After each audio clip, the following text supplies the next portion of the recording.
Hello, hello? I wanted to leave a set of pre-recorded messages for you to help you get settled in on your first few nights. I actually worked in that office before you. I'm finishing up my last week now, as a matter of fact. So, I know it can be a bit overwhelming, but I'm here to tell you there's nothing to worry about. You'll do just fine. So, let's just focus on getting you through your first week, okay? Let's see. First, there's an introductory greeting from the company that I'm supposed to read. It's kind of a legal thing, you know. Welcome to Freddy Fazbear's Pizza, a magical place for kids and grown-ups alike, where fantasy and fun come to life. Fazbear Entertainment is not responsible for damage to property or person.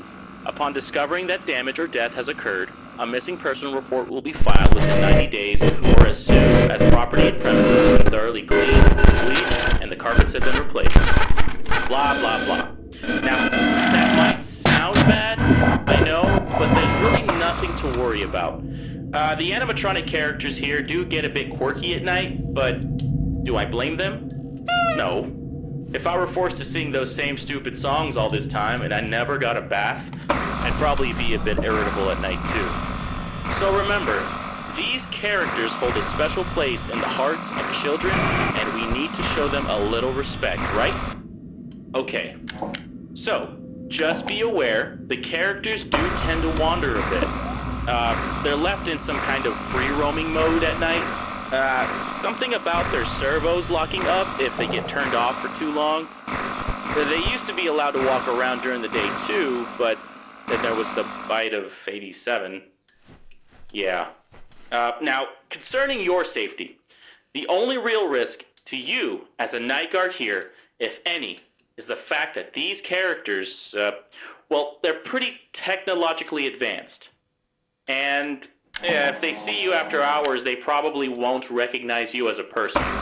Yeah, instead they might see you as a metal endoskeleton without its costume on. Now, since that's against the rules here at Freddy Fazbear's Pizza, they'll probably try to forcefully stuff you inside a Freddy Fazbear suit.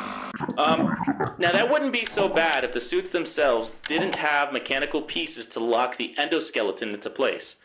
So, you could imagine how having your head forcefully pressed inside one of those could cause a bit of discomfort and death. The only parts of you that would likely see the light of day again would be your eyeballs and teeth when they pop out of the front of the mask. Yeah, they don't tell you these things when you sign up. But hey, first day should be a breeze. I'll chat with you tomorrow, check those cameras, and remember to close those doors only if absolutely necessary. Gotta conserve power. Alright, good night.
Hello? Well, if you're hearing this and you made it to day 2, congrats! I won't talk quite as long this time since Freddy and his friends tend to become more active as the week progresses. It might be a good idea to peek at those cameras while I talk, just to make sure everyone's in their proper place. You know, interestingly enough, Freddy himself doesn't come off stage very often. I heard he becomes a lot more active in the dark, though, so, hey, I guess that's one more reason not to run out of power, right? I also wanted to emphasize the importance of using your door lights. There are blind spots in your camera views, and those blind spots happen to be right outside of your doors. So if you can't find something, or someone, on your cameras, be sure to check the door lights. You might only have a few seconds to react. Not that you would be in any danger, of course. I'm not implying that. And, if one of them gets close to your office, I know it can be startling. They're a lot bigger than a lot of people think. But something that helps me calm down is checking the lights after they leave. I guess just proving to yourself that it's no big deal helps sometimes. Also, check on the curtain in Pirate Cove from time to time. The character in there seems unique in that he only really moves when you aren't looking at him on camera. I guess he doesn't like being watched. You could probably trick him into thinking that you're still watching him if you keep his camera selected before closing the monitor. I don't know. Anyway, I'm sure you have everything under control. Talk to you soon.